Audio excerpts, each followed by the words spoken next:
ตาไว้ชีวิตที่ได้ขยมดักล้วนในจำพวกព្រះអង្គម្ចាស់เจ้าบันเทียบล้วนในจำพวกព្រះអង្គម្ចាស់นูព្រះអង្គនឹងដំកើងអ្នករាល់គ្នាឡើងយ៉ាកបจำพวก4ខ10ពេលខ្លះយើងពិតជាមិនដឹងថាត្រូវដាក់ខ្លួននៅចំពោះព្រះអង្គម្ចាស់ដោយរបៀបណានោះទេយើងមានអារម្មណ៍តប្រមាល់នៅពេលដែលមិនដឹងពីរបៀបដាក់ខ្លួននៅចំពោះព្រះអង្គដើម្បីរស់នៅតាមព្រះハរតីរបស់ទ្រង់ការបន្ទាបខ្លួននៅចំពោះព្រះអង្គមិនមែនមានន័យថាមើលងាយខ្លួនឯងអាក្រក់ជាងសត្វល្អិតឬធ្វើឲ្យខ្លួនឯងខ្លាចជាមនុស្សទន់ខ្សោយនិងអសមត្ថភាពដែលមិនអាចធ្វើអ្វីបាននោះទេ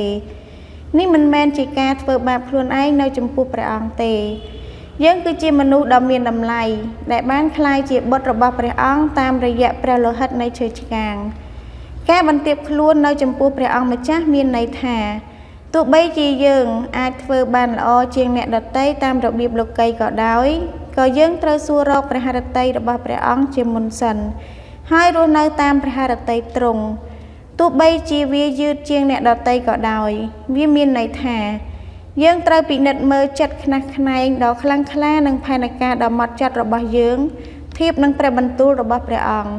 ហើយប្រសិនបើវាមិនស្របតាមព្រះបន្ទូលទេយើងត្រូវតែបោះបង់វាចោលដោយមិនស្ទាក់ស្ទើរ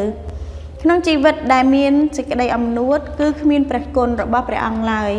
ដូចជាទឹកដែលហូរទៅរកកន្លែងទាបប្រសិនបើយើងមិនទាបខ្លួននៅចំពោះព្រះអង្គ